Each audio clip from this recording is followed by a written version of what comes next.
next slide, I think. Ah, yes, the good old recording. So you know about us. Let's go one more, Jeannie. I'll go ahead and get that one rolling for us. So here's just some of the things we'll do. Obviously, we're finished that hello, welcome. Some bits and pieces that Jeannie, I want to make sure you're aware of, that it might be coming up, other things to share with your colleagues. And then we'll start running through all these graduation things, like what's the core requirements, what about career and tech ed sets, the required assessments, which we know are still a little bit in flux, but we'll hopefully try to clean that as much as we can tonight. And then what opportunities your students have to either gain other recognition on that special day, or just being aware of how they could do that. So we'll walk you through some of those. And as Janie said, we're small enough, if you want to just come off mute, stop us. It's not going to bother Janie and I. Or you can just drop it into chat, and one of us will try to keep tabs on that as the other one's speaking, and so we can make sure we get those answered. Okay. All right, Janie. As I like to call bits and pieces. And so this is just kind of some updates and things and are essentially norms, what we're doing. But this is part of our admin series workshop. And so you can, administrators have, this is for current school administrators, district administrators, as well as aspiring administrators. We are trying to keep this really only for administrators. It can be shared with staff, but we want to make sure that the administrators have some dedicated professional learning towards you guys, because as a former administrator, Dave and I were actually both former administrators. I was an educator, a teacher, and an administrator from Clark County. Dave was a former teacher and administrator in Washoe County. So we do have some, we have been in your shoes. I haven't been in your shoes prior to COVID. So I just want to first say thank you for being you and doing what you do, because it's really hard to be an educator right now. So with that, we're trying to provide as much resources and support and professional learning as we can to all educators in schools. With these sessions, like I said, it's about 28 sessions that we're doing for administrators right now, this school year. You can apply for actually college credit if you want college credit through SUU, or you can get PL hours. Some districts will allow this for salary advancement. It really does depend on your district, which is why we're offering the college credit. So you do have both opportunities. Just please make sure you do discuss this with your administrator. You will receive a certificate of completion. So like Devin was in it last time. So I forgot to send it out last time, but I'm sending them out this time on for everybody who's here. We do have the professional learning calendar that's here. There's a QR code as well as a bit.ly. And so you can see when all of our professional learnings are that are going to be offered from NDE through this whole school year.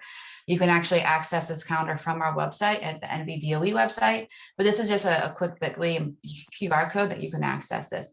These are all trainings that from any office in our department. So not just from our office, which is really about teaching, learning, and content, but think offices that would be early childhood or Title I, Title II, Title III, any trainings that are offered from Ed Life and licensure. And so those are all going to be on those calendars.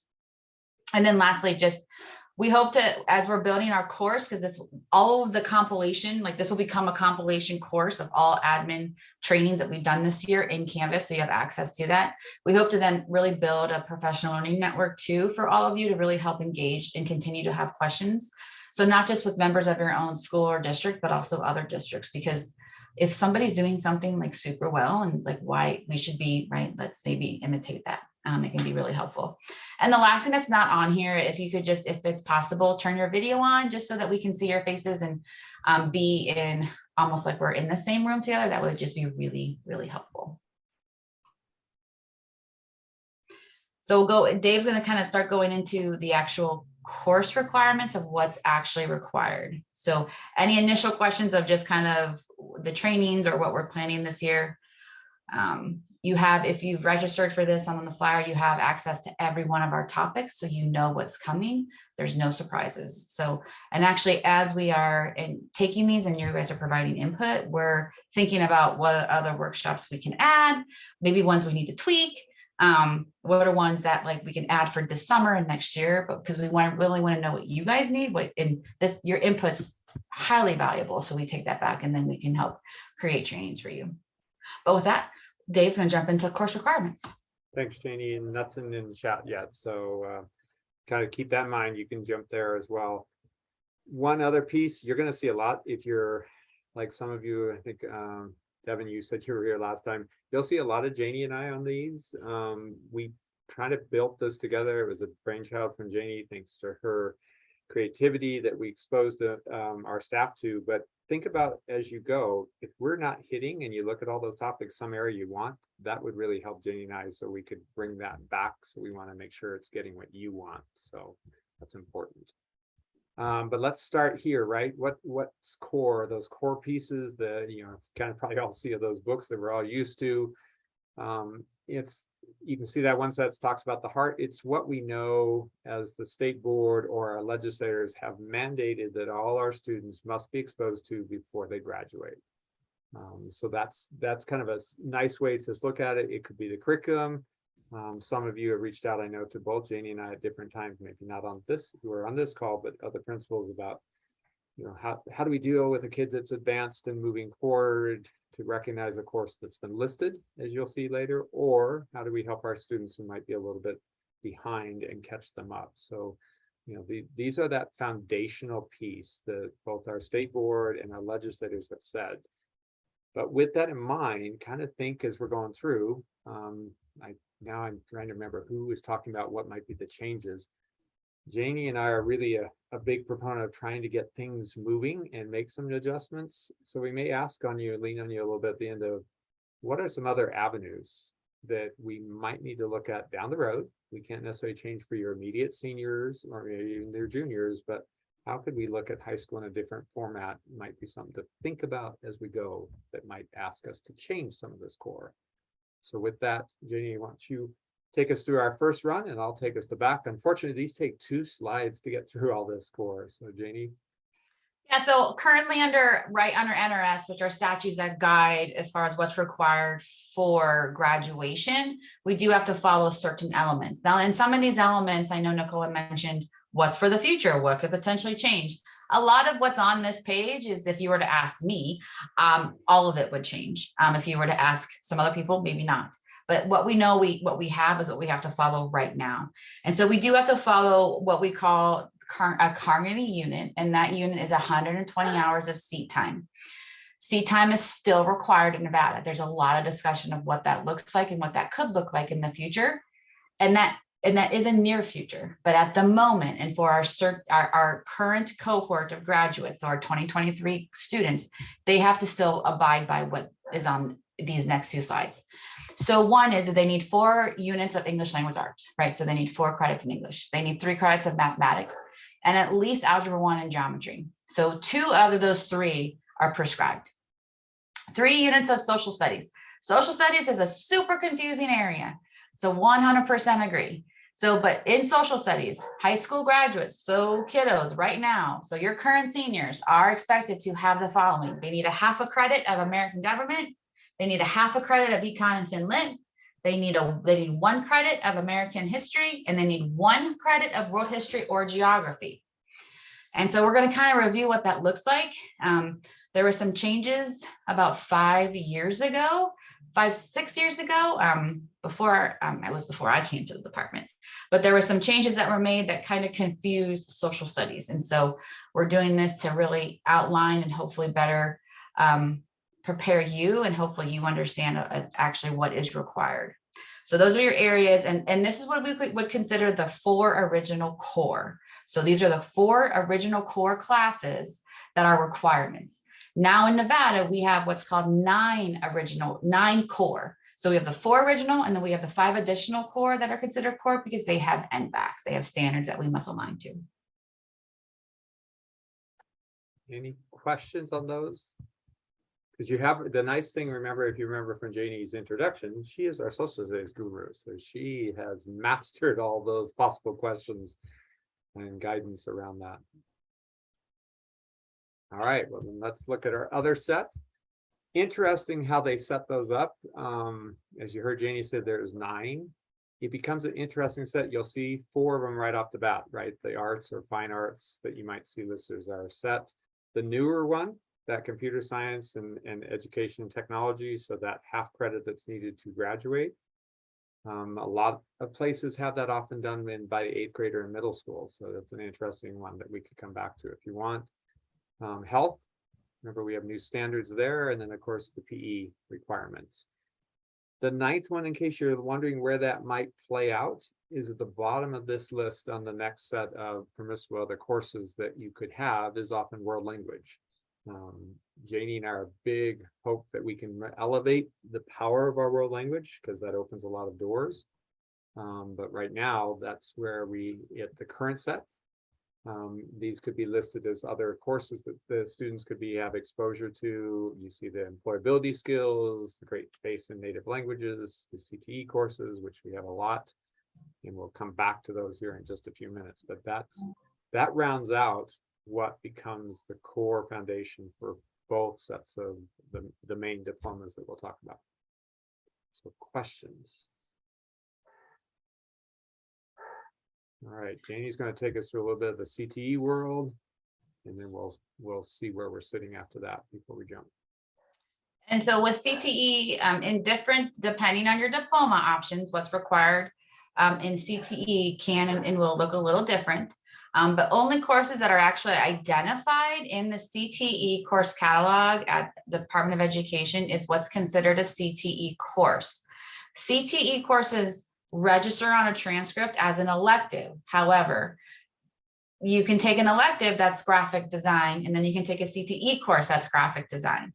So you need to make sure that when you're developing your master schedule, that the course that you're using is approved under the CTE guidelines, meaning they're aligned fully to those standards for whatever course is in those CTE pathways. If you are wondering and you've never seen the catalog before, there is a bit.ly that has a quick accessibility link, goes right to it. I'll put it in the chat as well, so that you can highlight it and get to it. You might want to save it, write a bookmark it, and go back to it easily. To earn the CTE skill assessment certificate, so the certificate says your career readiness endorsement. So what that looks like is you have to follow this pathway, right? You complete that program of study. You have to have a minimum GPA of 3.0 in that program of study. So in specifically that program of study, you have to pass that workplace readiness assessment, and then you have to pass the end of program technical assessment if it's available and necessary in that program of study. And so all those things then students need to be able to have, take and have if they want to actually receive that endorsement. The pathways are changing in the state of Nevada, whereas before they were all level 1, level 2, level 3 pathways. Now they are 2 course pathways. So, and those are in the midst of transitioning and changing. If you have lots of CTE specific questions, we will forward those off to our CTE office, or we can put you in touch with somebody specifically from CTE if you do have a lot of burning questions for them. That is not our office, and we do not want to misspeak. We just wanted to ensure that we did highlight information for you with CTE requirements, because CTE requirements are necessary no matter your diploma that your students are choosing. Questions over this? Okay. Thanks, Janie. Then the other piece that's interesting with our standard diploma, when that was adjusted a few years back, was flex credits. And this where sometimes does cause some little questions. We have a couple of slides, so I'll do the first part, and Janie will jump in on the second, and we'll see where you're feeling. It's designed really to give them that workforce engagement or some other learning opportunities, but it had some parameters that the state board and the graduation task force at that point put together. And I believe, Janie, that's on our next slide. Is that correct? Yes. So for flex credits themselves, and if you have questions on flex credits as far as saying, would this class count as a potential flex credit, do not hesitate to email us. We will absolutely help you and get you the correct answer, or push you to the person who will get you to the correct answer. But one of the things that we do want to highlight is computer science. So if it's beyond the half credit requirement, and let's say a student takes CS, computer science and principles, the full year course, in addition to the half credit, that can count as a flex credit. They cannot be duplicated in a CTE pathway. So there is a CTE pathway for computer science, and they essentially take computer science and principles 1 and computer science and principles 2. You cannot duplicate credit, right? So you cannot double dip. This is going to get, I mean, if I confuse you, stop and ask. The fourth year of mathematics can count for a flex credit, but it must be algebra 2 or higher. So example, if your student takes pre-algebra, algebra, geometry, and they take algebra with personal finance, that would not count for that fourth year. Third year science. So they're required to take 2. A third year science could be chemistry, physics, environmental science. Science there's not a determinate order. So it is that essentially a third year. So it could be biology, geoscience. Most high schools have an order, right, where they take biology, geoscience, and then you have additional sciences. There's quite a few sciences that would count. Again, if you don't know and you were hesitant, please ask. There needs to be an additional year of social studies. Why social studies is confusing is because you actually need 3 years of social studies to graduate. In order to use social studies as a flex credit, it would be a 4th year. So that would be, and these courses could be something as if they take world history and geography, that would count. If you have students who take world history and human geo, that would count. If you have students who take psychology, or that would count. Sociology, that would count. Civics, that would count. There's multiple electives in social studies that will count for that flex credit. Again, ask. Any honor version or AP version of these courses will also count. So it's not just the regular course, right? So like if they take AP Chem, right, and that's their 3rd year, then that would count. Questions on flex credit. I will be honest, I get the most questions about flex credit. And in May, I'll get 10 to 15 questions a day on flex credits. So it is ambiguous at best. Questions? What are they? Why do you use them? Like, what's the point of them? Of flex credits? Mm-hmm. So 5 years ago, the State Board of Education passed and required to say that now within the standard diploma, a flex credit option is required. And that is to engage students in additional pathways of extended learning and workforce engagement. So it's about extending areas of other opportunities for students to take to have more of a holistic survey of knowledge, right? And so now in the standard diploma, the flex credit option is required, right? So now in a standard diploma, which we'll actually get to, the minimum credit is 23 credits, and that is due to those flex credits. All right. So the reason we're 24 and a half to get a diploma. Yeah. So I'm like, we do. So like, and like, you're like so if you're above the minimum requirement, right. Fantastic. Okay. But gotcha. and so, and that's a great question, Bob, because at the Department of Education, we have to ensure every student has equitable access to NRS, to what is actually like what's required. If your school or district, I should say your district or school, chooses to go above and beyond that, great. But you have to follow what those minimum requirements are. So that's a great question. Yeah, most of the time these flex credits also come, a big question for Janie and I are usually when our kids are transferring from one school to another. Or state to state. Yep, or where they come in. So. Yeah. Other questions, and they may come to you later, and that's okay. I mean, you can always put them into the class. I'm just seeing in there, it doesn't need to be a full year course of the same course.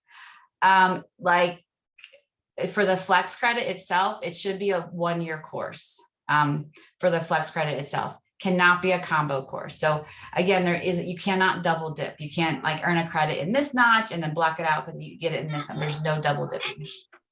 I guess my question is, can it be 1 semester of chemistry and 1 semester of physics, or does it have to be the full year of chemistry and then or the full year of physics?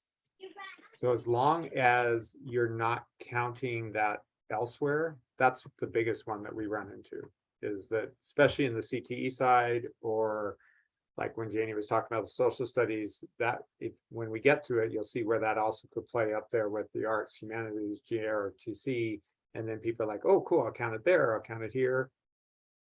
you know, the interesting ones become when the student leaves is to, you know, was it that the chemistry was too much and they'd rather try the physics, or do they go into the second part of physics without that background? So it's, you know, one of those ones, depending upon the school settings and where we're at, do they repeat first semester or what? Because then it has to be designated if that child moves around, because you might get put in the wrong course if they've moved. So I just say by law in NRS, it's a third year of science. How we would interpret that would be 2 semesters. It doesn't specifically state it needs to be 2 semesters of one course. It just says a third year. It's not best practice, I would say, to have a kid enroll in a first semester of chemistry and first semester of physics to that example. I mean, that would be difficult, I would think, for the student, because that the learning progressions would be completely off and that student, my guess, would be confused. But a lot of things happen, right? So things do happen. The way it is structured, it just does say, especially for, it says a 4th year of math, 3rd year of science, and an additional year of social studies. So it doesn't specifically state you must get that. The only specificity that we do have is in with the mathematics, that it must be above algebra 2. I don't. Okay, so if our goal is to do a full year course and there are transfer students that make it challenging because we don't offer that course, that would be like the only reason I can think of that we might split up a year of somebody's 3rd year science or extra year of social studies. Okay, Yeah, I mean, thank you. and you know, we don't want to harm our kids. It's not the kids' fault that they moved, right? Like we can't penalize our students because of things that they're outside of their control and our control.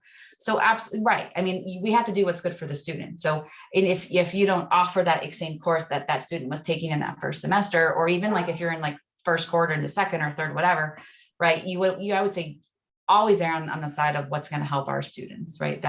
I'm a big believer in that. I can always advocate and try to like fight for that, because that's why we're here. We're here to do what's good for kids. And so I would say that, you know, think about what's good for kids and always err on the side of caution for sure. And if you have those questions though, don't hesitate to ask. It's also real important that their transcript shows that forward, right? So if they ended up having to move again, for whatever the reason is, and they did this as a junior, we can track and see where they went. Yeah.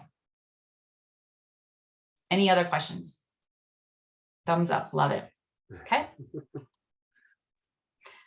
Flex credits for CTE. Dave? All right, thanks, Janie.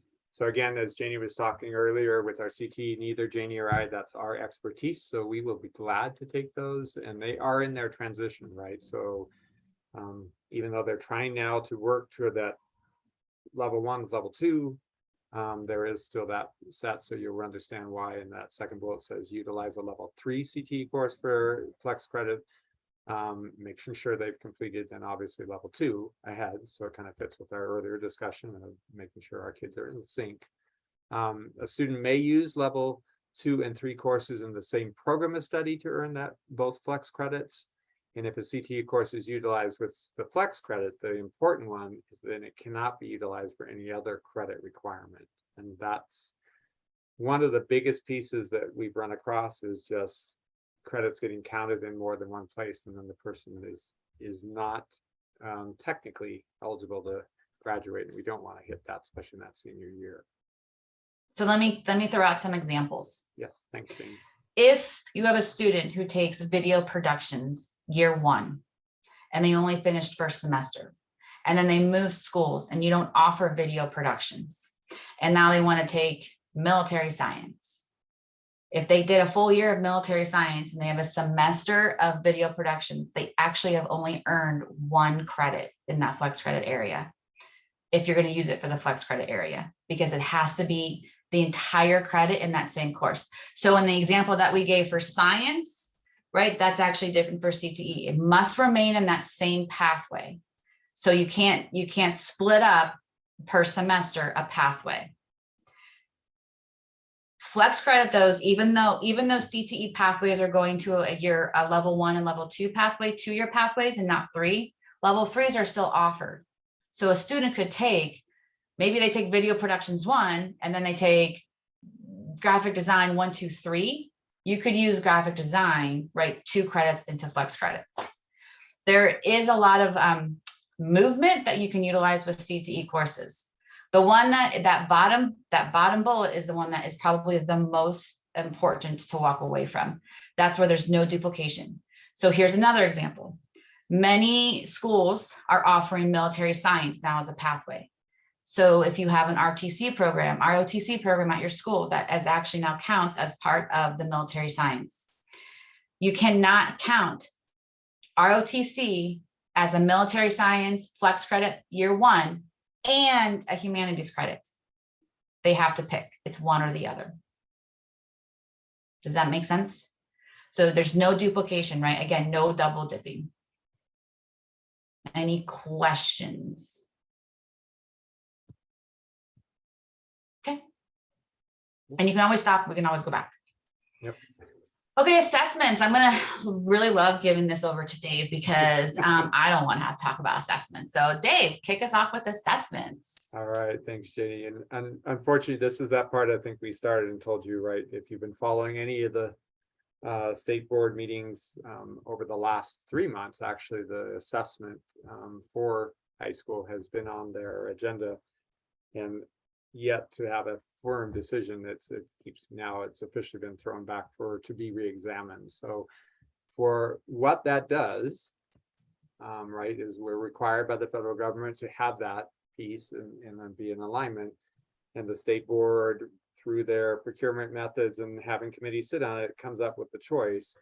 For right now, since that they was not determined over the summer, we will sit then obviously with the class that's coming through our 2023 and 2024. We'll still do the ACT plus writing as the requirement for them to have taken that test. And if you kind of like, wait a minute, if they make a decision, remember that test can start with their junior year. And if you had a student that came in and hadn't had it by their senior year, then they'd have to take that in their senior year. So those are for the next 2 graduating classes. That's the course or the test that will be on the docket. Unfortunately for our freshmen and sophomores, we don't have a test to tell them yet, right? So that becomes as we're going to have to wait and see what the state board and the decisions that they'll make as to which direction that may land. So that's a wait and see. We will keep you posted. We will adjust this as soon as we know from the state board part as to that requirement on the federal side. And then there is another piece dear to Janie's heart, right, is the civics assessment. And Janie, you want to tell them a little more about that because there's some great resources you have for them.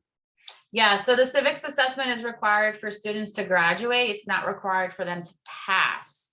So the civics assessment has to be identical to the USCIS immigration test, and it's identical to the first 56 to 60 questions of that test relating to civics.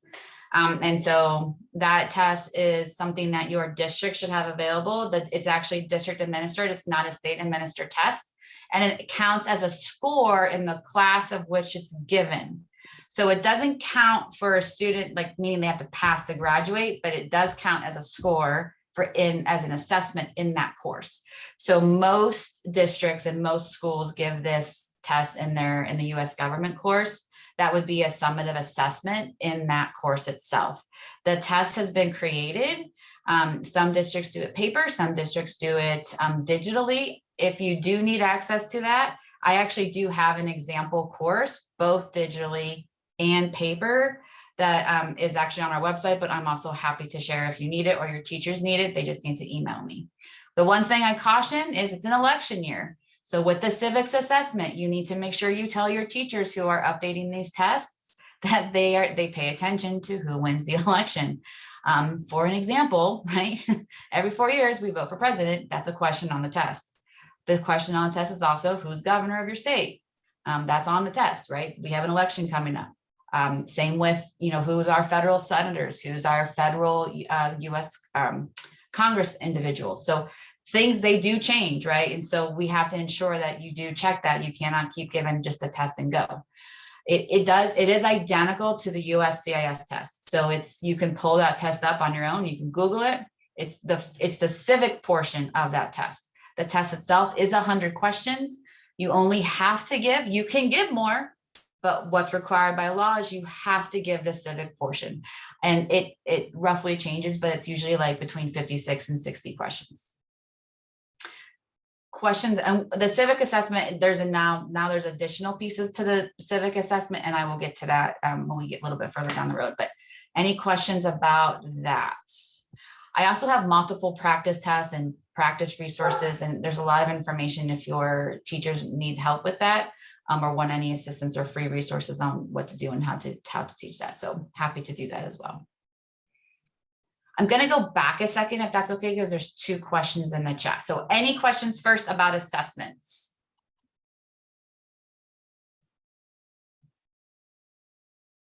Okay, so going back, there was a question about the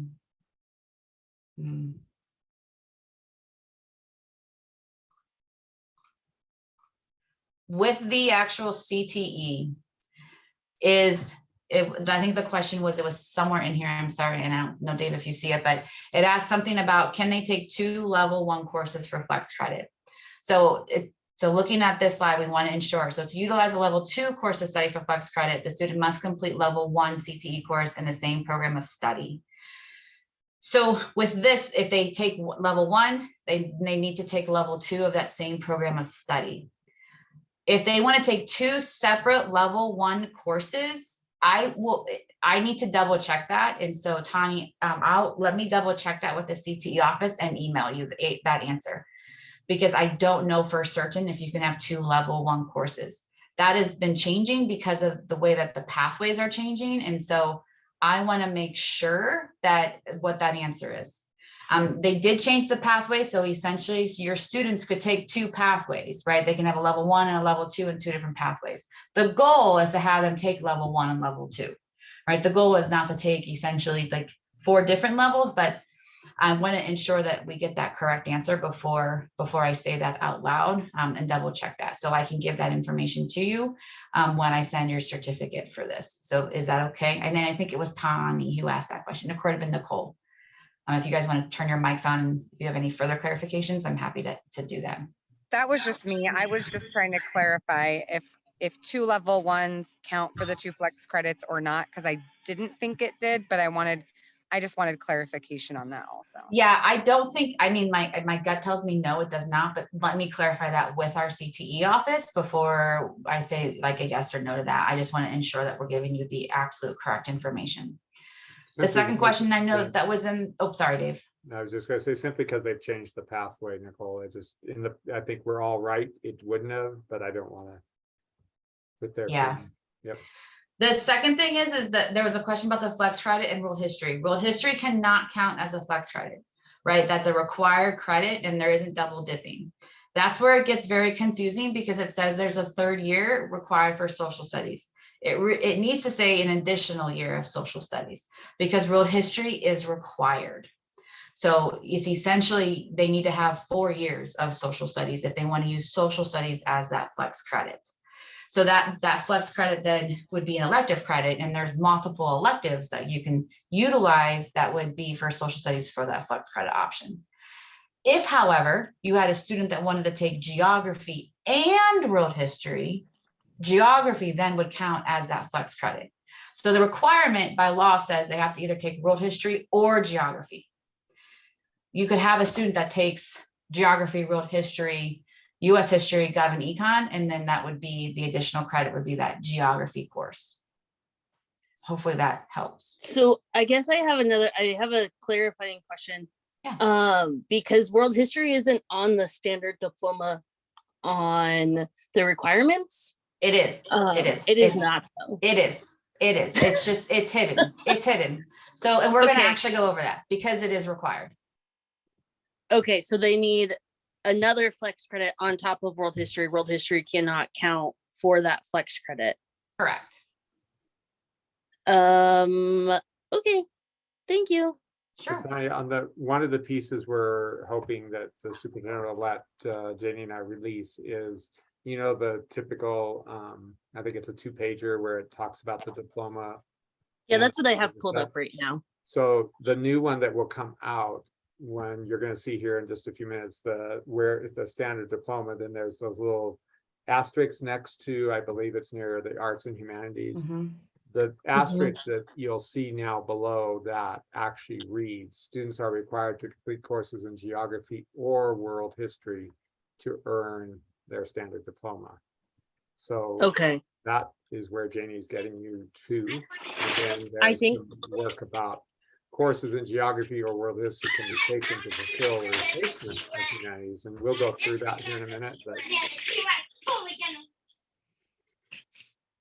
Okay, is there a new form that we're gonna look at? We're gonna right look now- at pieces of it. Yeah, right now, because it's still with our state superintendent and it's at what probably all of us remember when you go to district, what we call a cabinet level. I'm looking at the draft as it's sitting right now, and then they have until Friday to make their last adjustments, and then we should be able to post it. But just in Okay, case is that- something happens in the next 2.5 days, there are now probably, what, 2 days left? I don't want you to go, well, Dave and Janie said, because the state superintendent can trump Janie and I rather easily, so. Yeah, and the information regarding like how world history needs to be earned was also in the document last year. So that actually hasn't changed as far as what that looks like. World history's always been required. Yeah, it's not a separate line in the standard, in like. It the is degree not a standard separate diploma line. Table. Correct. Okay. It is not a Thank separate you. line in the table. And ironically, there's a lot of process in order to do that. So, but we have to ensure that due to the law, what is required and we have to follow. But you are absolutely correct. It is not a separate line. Yep. Diploma options, Dave. Thanks, Janie. So that, I think we'll get back to some of Bob's sets. Hopefully we'll hit the ones, so check, see if we hit those sets. But when you look, you'll see there are the diplomas and sets. Obviously, the advanced diploma that sometimes people get mixed, right? It's often laid out with the advanced and what they'll call CCNR, the College and Career Ready diploma. There's a slight change, and you'll see that at the bottom as to what distinguishes them. And then the standard diploma is where we've been starting with for most of our discussion today. Here's the foundation, and then you can always, I think even Bob said, you guys are requiring even more credits, right? That's the right of a district to do that. And then we have the alternative and the adjusted diplomas, and those, the alternative sets with what is often the students who would take the NA. And then the adjusted is connected with the IEPs. Julie Bauer, who is our director of our Office of Inclusive Ed, would be where a lot of you probably have had conversations with folks over in that office over either one of those, because both the alternative and adjusted, the final decisions and where some of those play in there at times, just like, for example, today we have a student that is technically certified as blind that is having difficulty with the computer science requirement and seeking a waiver. And so that comes through our office to validate, yes, there's nothing out there, unfortunately, that we could do to assist the student. So we may have to do a waiver, and that's how some of those, especially the adjusted diploma, may occur, or so on. So we ready, Janie, to take a look at what's on those pages of, I think it's standards first? Yep. So this is the chart that Tommy was referencing, and I'm going to have Dave read where the little asterisks are and what the asterisks mean. So you can kind of see, so again, this is what's the minimum requirement, and so that you have to have the credits here and in these courses. Arts and Humanities, JROTC, and CTE, right? That's the vast options. Again, you cannot double dip. So you cannot take an ROTC course, does not count as both ROTC as humanities and CTE. It is one or the other. Arts and humanities is where you see that little asterisk. So, and then you see the little asterisk next to elective. So Dave, would you like to read what the little asterisk means? You bet. So kind of keep in mind, there's going to be an asterisk on our advanced diploma that this is going to have some common wording to. So the asterisk next to humanities that's where Janie was talking earlier, are required to complete the course in geography or world history to earn a standard diploma. Courses in geography or world history can be taken to fulfill the requirements for humanities, or as an elective course for students seeking the advanced diploma or this college and career ready diploma. Courses in world history or geography can be taken to fulfill requirements for humanities and an elective course or social studies. When we get to that page, you'll see that there's an actual line that we've been talking about. I think Tanya was bringing it up. It doesn't ever call out the world history because it could be an either or on that one. So questions around the first asterisk before do the one next to math.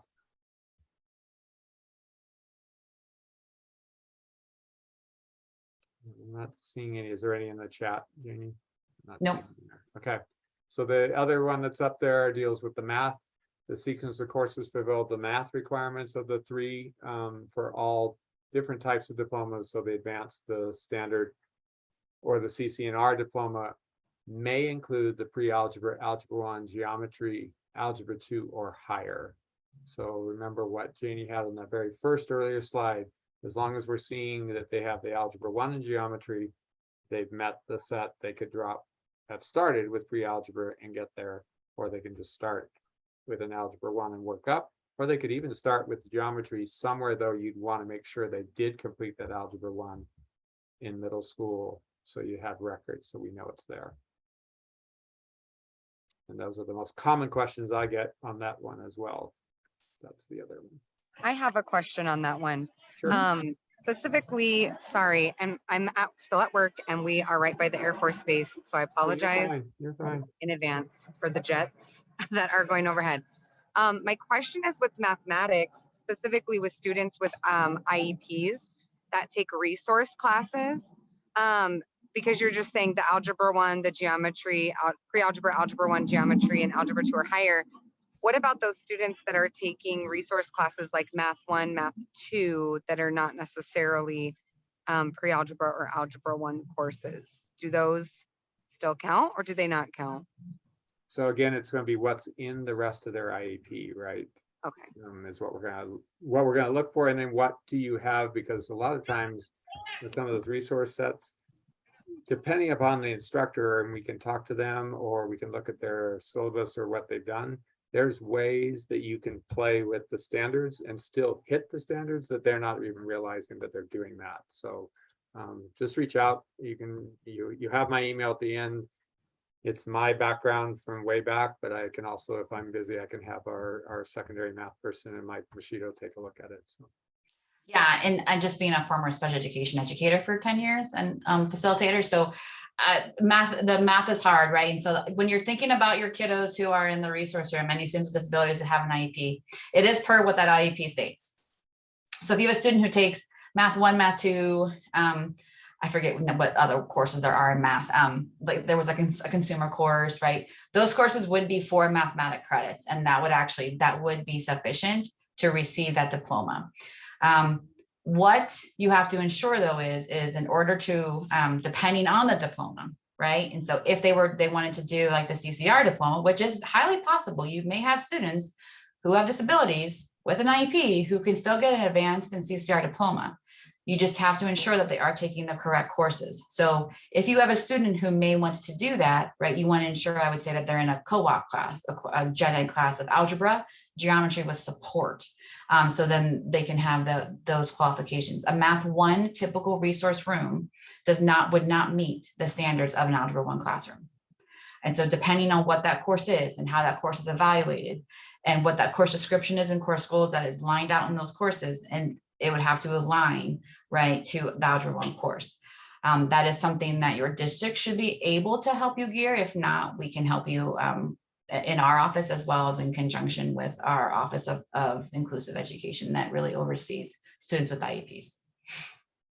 So just to be clear on that, if they don't hit the algebra geometry level,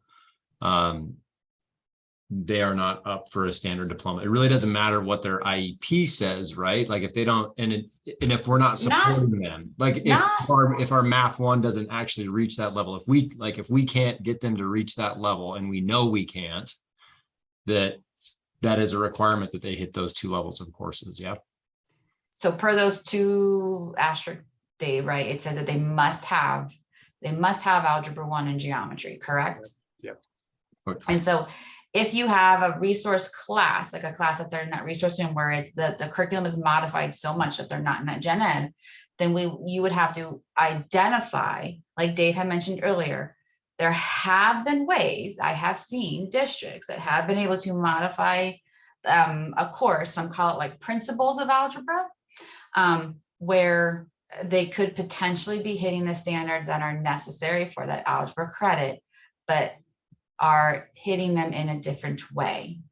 And so I would strongly encourage you to, if you have those courses, is to seek support from your district leaders and or from our office to ensure that that class would count, because we don't want to say one thing or another thing. One of the things that actually did help students with disabilities, as again, former SPED teacher, when we removed the high school proficiencies, it actually opened way more pathways for our students who have disabilities to get a standard diploma. And so there are ways that we can help them get that standard diploma. It's just, but we still want to ensure that like that math class, those science classes, those social studies classes are not modified to the extreme where the majority of the standards are not being hit. And so I would strongly encourage you to reach out to your district leaders, especially your offices of special education, to see if they have further support or course support for that. And if you don't have that support, reach out to Janie or I, because we work with CJ Fields in the inclusive office to build all the connectors that they use for the NAW. And we play out from that.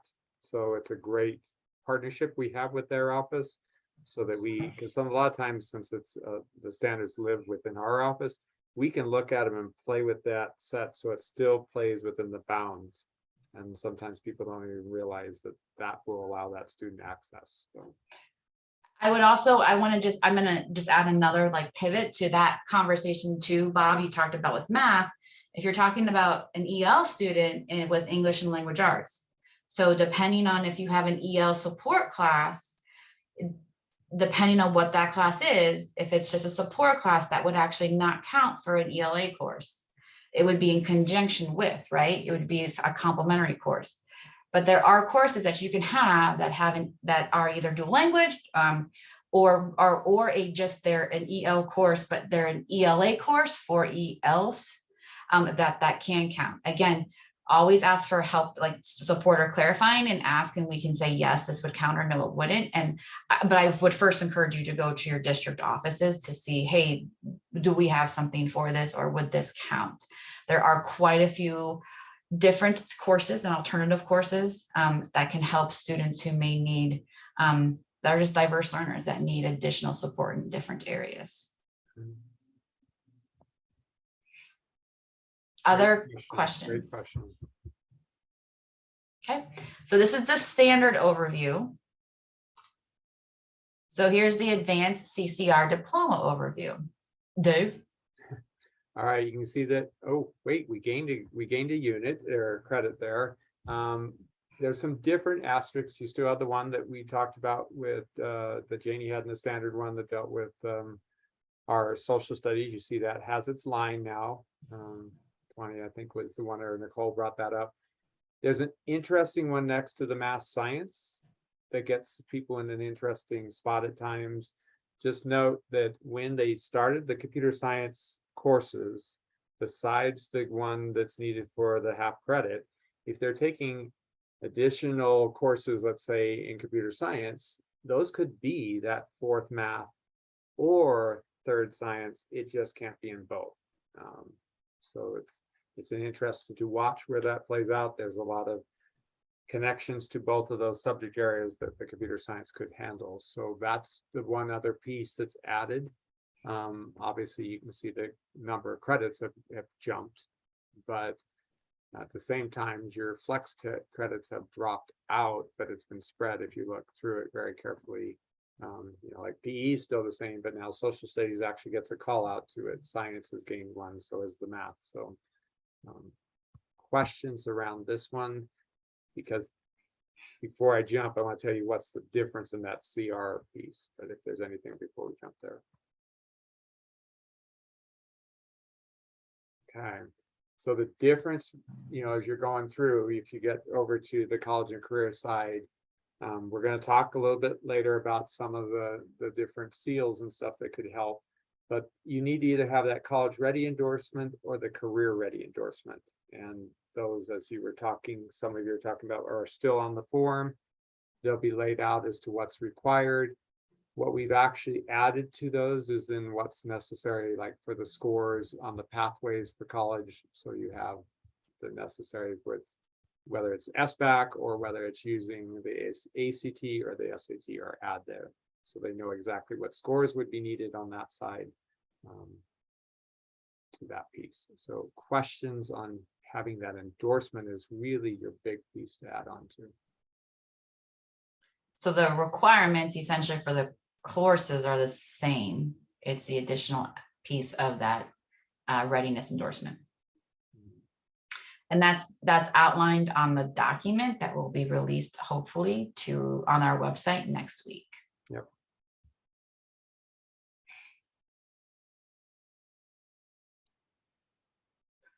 Always ask questions or thoughts. Okay.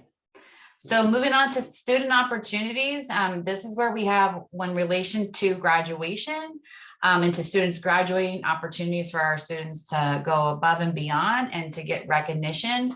We do offer multiple different seals in the state of Nevada that can really help our students and really help them with markability skills, especially when we're talking to college and/or career. There's a lot of movement within our state with the seals on what they can do actually to help within college. There's a huge movement across our country for like the seal by literacy to actually count as a language credit in college. We are in the initial steps of working with NG to see if that's something that we can also add.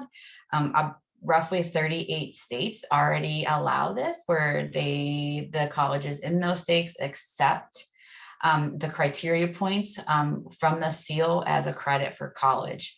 That would be super cool if we could do it as well. And so we're in those process movements to try to get that to happen. We do have 5 seals in our state. We have the seal by literacy, which was the original seal that was passed in 2015. We have the civic seal that was actually just passed, and that will actually be released this year. Financial literacy seal, which is finalized and will be released this year. Those are actually, the Finland one was passed in 2019. Civics was passed in 2021. STEM and STEAM, the STEM and STEAM seal, those were passed in 2017, right, Dave? Yes. So, and all the seals, they are to demonstrate proficiency through GPA requirements, assessment requirements, and actually also course requirements. And so we're just going to kind of review each of the seals. You'll see the seals below. That's what's actually affixed to the student's diploma if they have earned these seals. Most districts actually have these seals printed. For the Finlit seal, a student actually created the image, right? So it's like a stock market. Hopefully everybody's stocks are going up like the arrow says. Super awesome. And we actually have these already printed. So I have these available. I have 100,000 already printed. And so we will actually be sending these to districts. So kind of some cool things for the Finlit one. We're going to go over them just kind of by an order. So the seal by literacy. And so if you do have any questions, I actually oversee the seal by literacy, civics, and the financial literacy seal. My colleague, Jackie McCune, oversees the STEM and STEAM seal. And you can kind of see what are the requirements for these seals themselves. So there's a GPA requirement for all of the seals. Seal by literacy is a 2.0. It's a 2.0 grade point average overall. The biggest one with the seal by literacy is they have to demonstrate proficiency in all 4 areas, all 4 modes of language. That means reading, writing, speaking, and listening. So like, here's a great example. I get asked all the time, my students took AP Spanish literature. Does it count? No, it doesn't count. They have to take AP Spanish Lang, right? Because they have to be able, the speaking part must be included. If they do not take AP, or you're not in an IB school, there are additional assessments that are offered, and those are offered. The districts get to choose, and then they pick how they administer those assessments.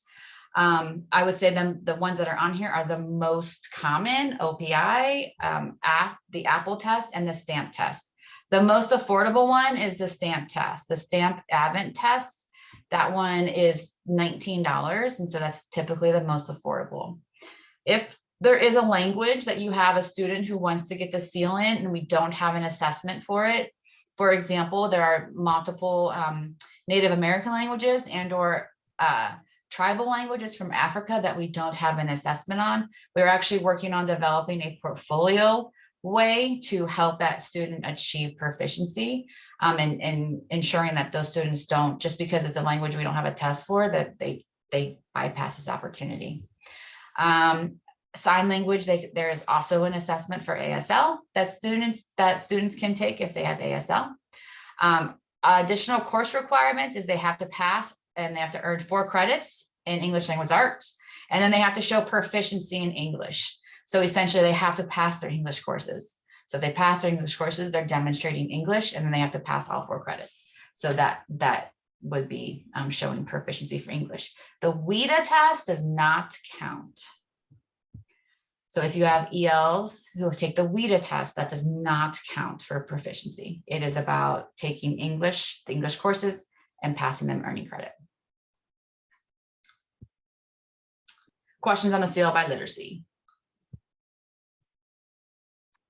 One of the things too, you could help Janie on that while you might be processing or don't have any questions, is it's helpful for Janie at the end of the year to share your numbers to your district, so that when Janie asks, so we can share it and see these hopefully grow as they get more information out, and we have more kids on these pathways that give them some real positive recognition. Yeah, last year across the state, we issued just under 2,800 seals for the CL by literacy. So there are, and students, one thing I will clarify is students don't have to take a language course to qualify for the seal.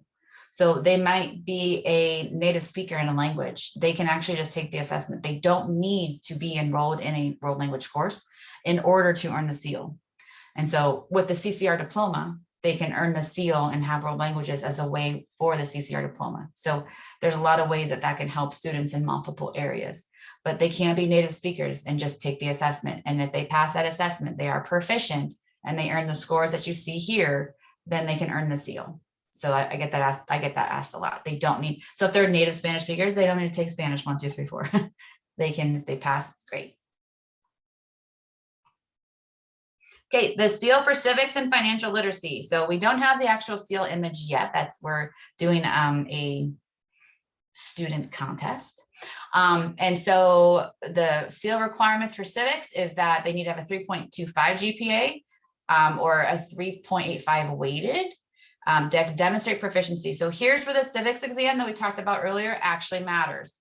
So if they want to earn the civics seal, they have to earn a 90% on the civics exam. And they have to earn a satisfactory score in citizenship. You may ask, what is that? So information is going to be coming to districts in the next month of what that looks like. We have developed what a satisfactory score is and a rubric to be able to say, hey, that this is what this means.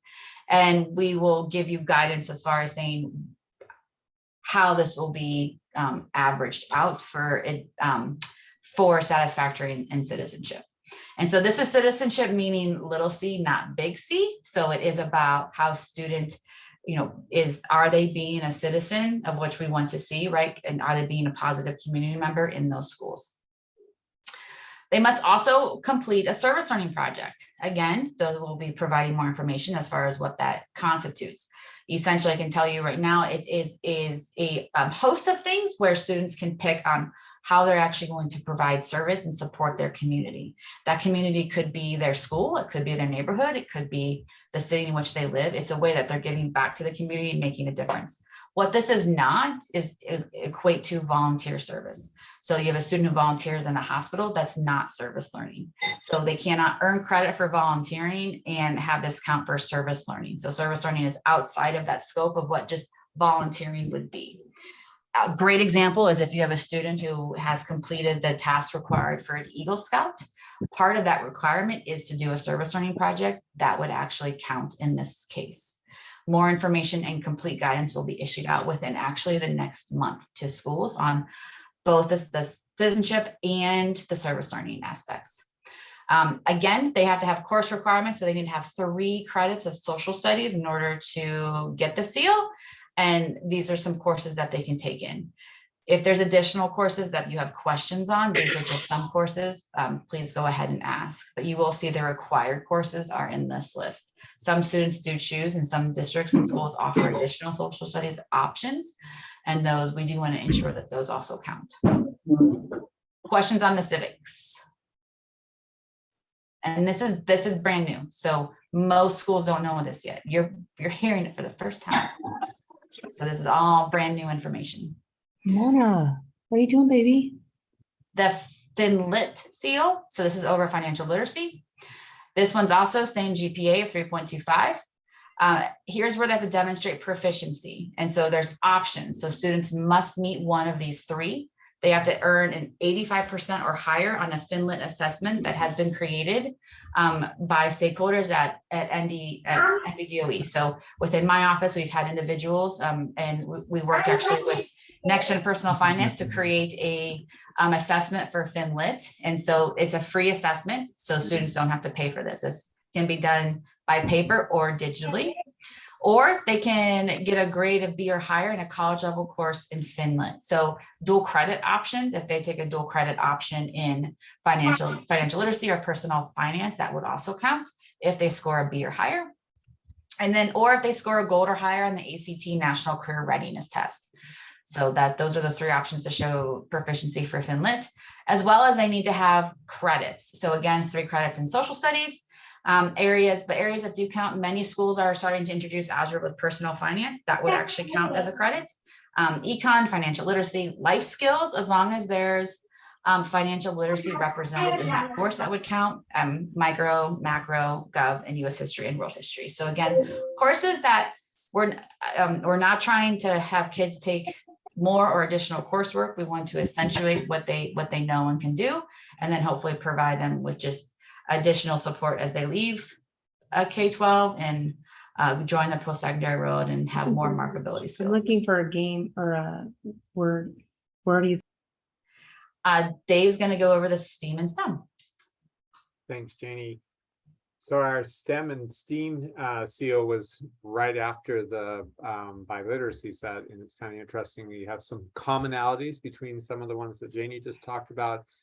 But if you take a real quick look under those course requirements under both, there is one change I'll make sure we get, but it's pretty obvious then that these students are on track for an advanced or the college or career ready. So one of the pieces we're trying to get out with Jackie and the folks around on the STEM side is it's come back to the department is we got to make sure our high school, the counselors and folks know that those kids are on track because, 4 credits of math means they're going to probably be starting right off on that in that pathway, and that we've got them well planned so that you hate to have a kid suddenly get a big interest in STEM or STEAM in their junior year and they've missed one of those opportunities, because you can kind of see the STEM side has the addition of the computer course, engineering, manufacturing, the electronics, something in the CT side that fits. Over on the STEAM side, same pieces there, but they've added then that fine arts, making sure there is some connection to the world that's in there. So that obviously getting the A part for that STEM, changing it to STEAM over there. Nice thing to see both of those were done, presented, and actually the governor on that selection, sort of like what Janie is doing with the folks. So it's nice to see how those seals evolved and changed. And then underneath each of them, you can see all the different additional one of those meets, right? Scoring high on one of the AP, the IB, your SAT, ACT scores, or maybe because I know it was a question, and this is kind of a nice place to put in where you're getting that B or higher on a dual credit course. And I think it was Sue, you were talking about our dual credits. So we can just pause that just for a second. The dual credit side, it's rather unique. The districts put forth what they are requesting for dual credits because it has to be approved by your board of trustees before it reaches to our office. Mary Hostfun, our office, does the initial check, and then it has to go to our state board for approval. And really what they're looking for is that tight MOU between the district and the necessary higher institution. And then what are the list of courses? Most of NISHI has gone away from like courses under 100 simply to help with the remediation. They've made their adjustments, but we can't absorb any dual credits that have a course code that is under 100. But what it does is then Janie and I often have spent time to go back and look, is that an elective course? Or will that count as a high school graduation course? And we were doing one today that we can share. Janie and I were looking at that. I believe Janie had a history 101 and history 102. Is Yes. that right? Yep. And only one of those will count under the history side. The other would have to be the elective. So Right. as you start looking at those, and Janie can add some other detail, just reach out to us and we can help guide you through where some of these are going to fit. I'm sorry, Janie, didn't cut you off. No, yeah, and it gets right, there's a lot. So if you're over curriculum and you're working on this, right, it's a lot to maintain, it's a lot to keep. And fortunately, unfortunately, I guess that's how you want to look at it, it actually does change often. And we're going into legislative year. So, hold on to your seats because it could change again. Like, we don't know. But the dual credit option is interesting because some of the courses that they do take or that they're offering actually may or may not count as the high school core credit. So the history one's a great example because for high school, typically history 101 is actually before the Civil War. And actually for US history to count for high school, it needs to be US history, it needs to be Reconstruction era. So like 1865 to present. So history 101 would not count as a history credit, history 102 would. And so those are those things that as you're working with different NCHEs, that is clear, and you want to make sure is as your district is working too, right? What is clear, what courses that are being offered and who's teaching them. Those are just those questions we want to make sure that we ask, because in classes, in courses such as different ELA courses, social studies courses, I would venture to guess, right? There could be multiple courses that individuals want to take, but may not count as an actual high school credit. But again, always you have contacts with us, so please reach out and ask, and don't hesitate to ask anytime. I know there were additional dual credit questions. This would probably be a good time to ask of dual credits. And so there is one in here. So Tani, do you want me, I'll just read it. And then if you want to clarify, please do so. So if we're a state-sponsored charter school, who keeps our list of dual credit courses? Dave.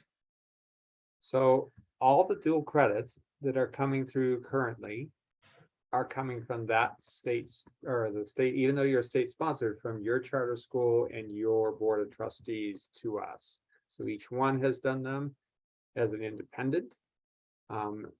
We have a list if you needed it, if you want to check to see if your charter school has submitted anything, Mary Holsclaw or myself, we can go look through the records, but once they're up, it is approved by the state board, but they would be submitted individually at this point in time.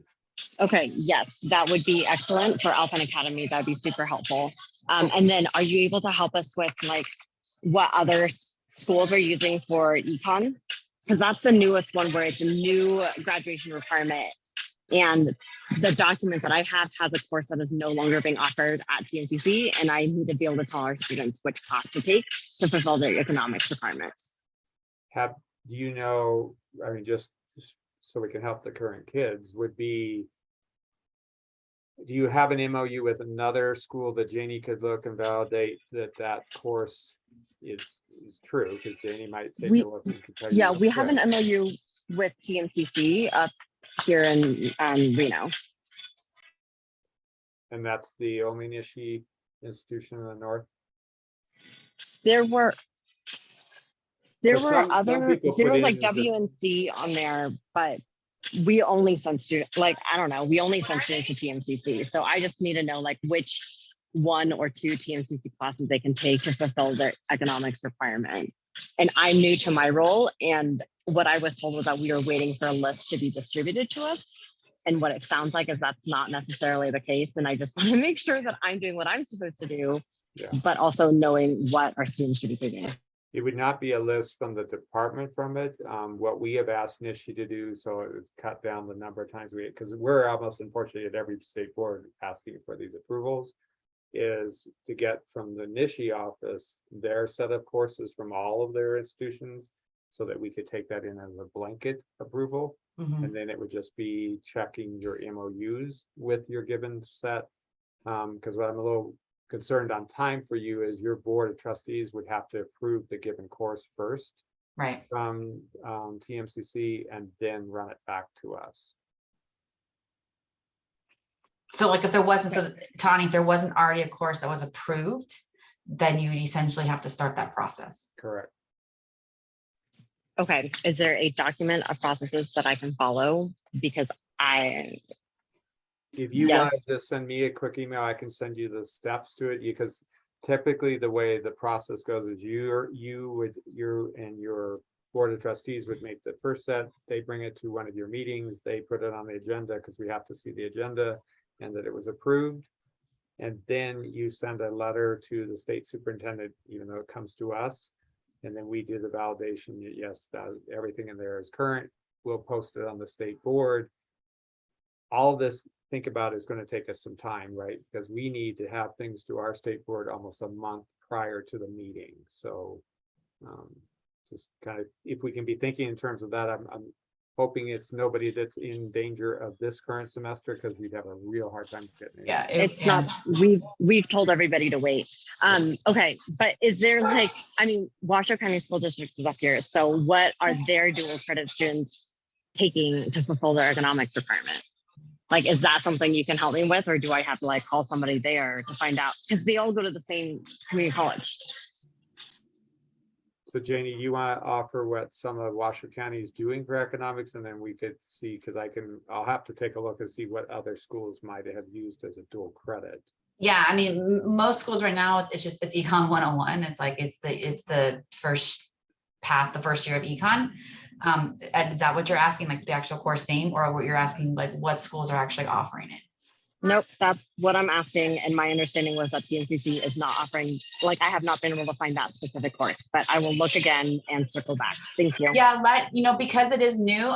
So like in Southern Nevada, Clark County, like UNLV stopped offering Econ 101 as well. And they actually just brought it back for this year, like starting this year. So now they are also teaching it. So working with and CSN also has it as well. So I'm hoping that like TMCC might rethink their decision, knowing that there is an actual requirement in economics, that they may change that. We can't force them to do that. So we only can work within the system that we have. And so let me see too, I have to look at the list, to be honest. I don't oversee dual credit, so that doesn't actually come through me.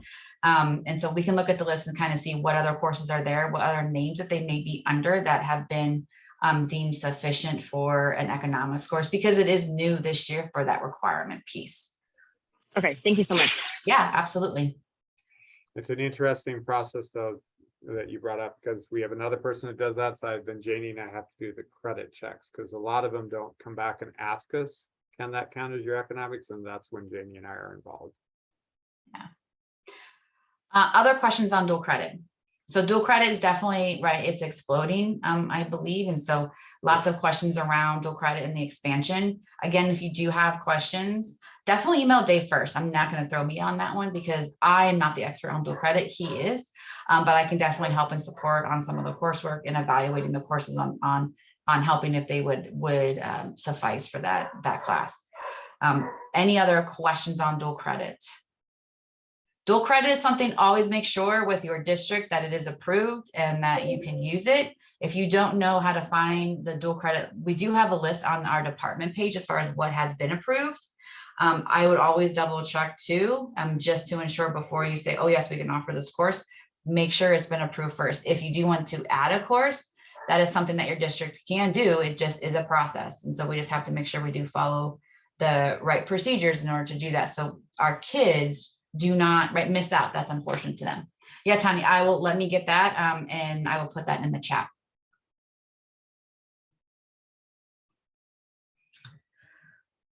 Other questions about dual credit? These are good questions, Ben. Appreciate them. So you'll see just next on the slide, we do have a professional learning suggestion. So we really do want to hear your voice. And so you can share this too with your staff. Anytime you think of something that it would be great that NDE would offer professional learning, we are in our office, we call ourselves the Teaching and Learning Office because that's what we do. We are all teachers. So everyone in our office is this licensed teacher. 3 of us have been administrators. And so we do understand like kind of where you're coming from. And so love to know like what you need, what you're looking for. We're happy to help do online professional learning. In some cases, we can help with face-to-face professional learning and support. You just have to ask us and invite us, and we're happy to come in, happy to teach standards. My colleague and I actually still teach lessons. I'm actually going to a school next Friday, helping social studies teachers teach social studies. Yep. We still go, we do that. We will do be hands-on support. We can't be everywhere. There is only one of us, but with enough notice, we absolutely can help. But anytime you have professional learning suggestions, please go ahead and offer it up. You can access this on a couple ways. So one, there's a barcode in front of you. You can scan it and say, hey, this would be great. There's a bit.ly code, and you could just do the same way. Hey, this would be great. You can also go to our webpage at NDE, and under the professional learning icon that's on the main page, it's got a bunch of pencils on it. You'll see a calendar of all of our professional learning, and on that page also is a way to input what professional learning you would like to see. Questions with that? Super accessible. It's very easy. It's like 2 questions to fill out. It's very simple. And other than that, thank you so much. This is our contact. If you don't know how to reach us, please do so. And we will get that in there. And Janie, while you were trying to go through that, I was trying to get in. So hopefully your internet's working better than mine. Mine is showing that when I click the dual credit off our sheet, it's telling us it's not found. So if it's not on that, I apologize to all of you. We will talk with our webmaster and get that fixed, because then we can get that to you. But yeah, it could. And I wonder too, because we just got things passed, and so it could be being updated. Yep. And so he could be working on it to update that. And so in the email that I will send you with your certificate, I'll include that link in there. And then if I don't and I forget, don't hate me, just send me a reminder email, because lots of things are happening and we forget all the time. But you have our emails, write it down, take a picture, whatever you need, and contact us whenever you need to. Please share information with your fellow administrators. Your team can come. We are really here to help you. We want to hear from you, and we want to know like what you need. When we actually say we're here to help you, we are. We just did a northern tour of Northern Nevada, and we just trained 6 different districts on a bunch of different things, and we will come to you. So we will do that, and you just got to let us know what you need and how we can help. So with that, we'll take any other questions. If not, I'm going to put in the chat a survey. This is a survey, especially if you want the certificate, but for completion, I need this survey completed. So I'm going to put the link in the chat. If you could just complete that. If you have other questions about anything, we can answer. Oh, don't go yet. Where's Nicole? So Nicole asked, so this is one thing I would love for you to do as you're going to fill the survey. We are actually pulling educators from across our state. We're holding different levels of focus groups. And we really are asking if you had, right, money was no object, and you really wanted to change the way the educational system worked. Not necessarily like your school, your class, but the system in general, the system at large. What would you do? What changes would you like to see? What things do you want to be included? What things need to be modified or forgotten about? Right. And so if you wouldn't mind, in the chat, just chat it out. Like, so mark 1 or 2 things. If you want to turn your mic on and share, that's great too. But if not, go ahead and put it in the chat. Just what are some things that you would love to see? Just because we have a dedicated audience, I'm going to ask you right now. We're actually going to be pulling some more teachers when we did our tour last week. We did ask 7 different districts. And so we're getting a huge variety of just input as we're working into next session and working with legislators and thinking about how we can actually change the system. What are things that we need to do, and who better to ask than you? So if you wouldn't mind, just put some thoughts in the chat. I'm putting the survey in now. Once you have those done, you are free to go. Thank you so much for your participation. Hopefully it was helpful and enlightening. If you have further questions, by all means, you can stay on and ask us. We're here to help you. Or you have our contact after you've percolated on this, you might go, wait a minute. Did they really say that? Thanks, Janie. And I did wait until people can go. So you mentioned on the ACT test that if they didn't take it their junior year, they have to take it their senior year. I believe that if they were an out-of-state student and then they transfer in their senior year after the date, which is it's a rarity, right? After the date that the ACT is given and they've never taken the ACT, that ACT credit would be waived, like that requirement would be waived for their graduation. Does that sound accurate? They usually then petition the state for that, yeah, so that they're aware. Because we Janie and I can't just blanketly say, oh yeah. Oh no, I was saying like just because Yeah. you said they had to Yeah. take it, and Yeah. when There I are was- what they call hardship cases that Yeah. we don't want the kids not graduating over something like that. It's just the superintendent has to be aware that they can waive that piece. when I did my vice principaling, ACT was. Yep. I delivered that test many times. And just like on my end, I love the ACT. I think it gives the school a good focus.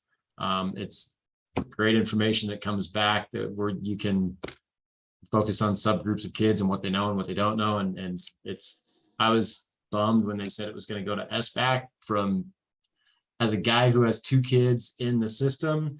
And when you have an 8th grader, like I took the SBAC for the last time and it took me like 15 minutes, Dad. Awesome. And I know like teachers are pushing and trying to get the kids to do their best. And as a parent, I do the same, but the ACT was nice because we could really sell that to students, you know? And if the state was going to go to SBAC, it's like, I'm not going to be able to sell SBAC to an 11th grade kid. They're going to point and click their way through that test as fast as they can. But with the ACT, we had real movement and believing in like that it could be useful. That's good for Bob, for you, if you don't mind. We won't have to use your name. We can just say a principal in Carson City. They'll figure that out, I'm sure. Yeah, it's not too hard to figure It's out. not that big since we know, but I mean, we can share it with our assessment office, and if you're comfortable with that, I don't mind sharing that with our deputy, because you know the assessment does not live in Janie and my Right. realm, but obviously we've heard your voice, and if you're comfortable with that, I will be glad to share that. It's Absolutely. perfect. Thank you. You're welcome. Hi, it's Sue. I know it says Tani. Oh, But there's this Sue. is Sue. Oh my gosh, I kept Um, Tawny the whole time. It's just because I know, No, right? it's So bad. So sorry. No, it's totally okay. I just couldn't change the name. I had a question about the CNC Flex credit. Because I think I just have to double check. I feel like we had asked about world history and had understood it differently the last time we asked. So we're just trying to make sure we're doing the right thing. We are offering a full year of government and a full year of econ because that's what we are offering.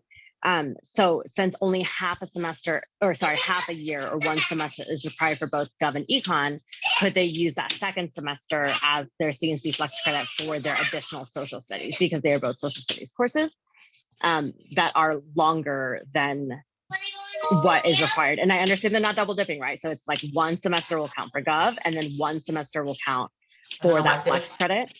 Right. So so one credit would count as the Gov credit, and one semester would be the Gov credit, one semester would be an elective credit. And then same with econ, one credit would be the econ credit, one credit would be an elective credit. You could also do the econ FinLit. You could do econ a semester and FinLit a semester.